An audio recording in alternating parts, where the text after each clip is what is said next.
మీకు చేర్చాను. అలాగే తర్వాత మా సుధామారావు గారు మీరు డొనేట్ చేస్తున్నారు, ఆల్రెడీ మీకు చేరున్నాయి. అలాగే దూకుల కిషోర్ గారు ఒక 19,000 రూపాయలు ఫీజు కట్టారు, స్కూల్ ఫీజు కట్టారు. ఆల్రెడీ 3 జరిగిపోయింది.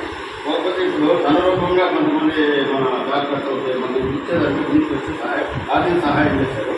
వరుసగా వాళ్ళ పేరు చదువుతాను, లాస్ట్లో మీరు అందరూ అనుభవిస్తున్నాను.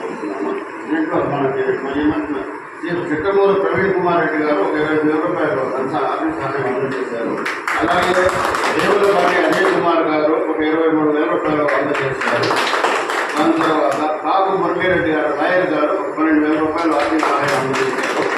తర్వాత మార్కెట్ సురేష్ గారు ఒక 10,000 రూపాయలు ఆర్థిక సహాయం అందజేశారు. తర్వాత లాయర్ శ్రీరామ్ గారు శ్రీరామ్ గారు 10,000 రూపాయలు ఆర్థిక సహాయం అందజేశారు.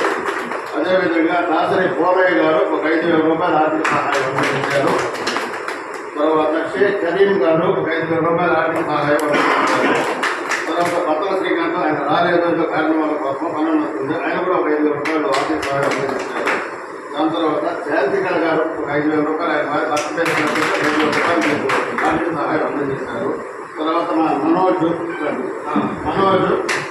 ఒక 5,000 రూపాయలు మనోజ్ ఫ్రెండ్ ద్వారా ఏం పేరు సిహెచ్ సంతోష్ ద్వారా ఒక 10,000 రూపాయలు మనోజ్ అందజేశారు.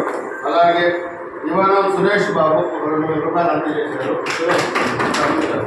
యువనం సురేష్ బాబు ఒక 2,000 రూపాయలు అందజేశారు. తర్వాత ఇంకొక ఆయన కృష్ణమోహన్ రెడ్డి అని ఆయన రాలేదు ఏదో కారణం వల్ల ఆయన కూడా ఒక 2,000 రూపాయలు అందజేశారు.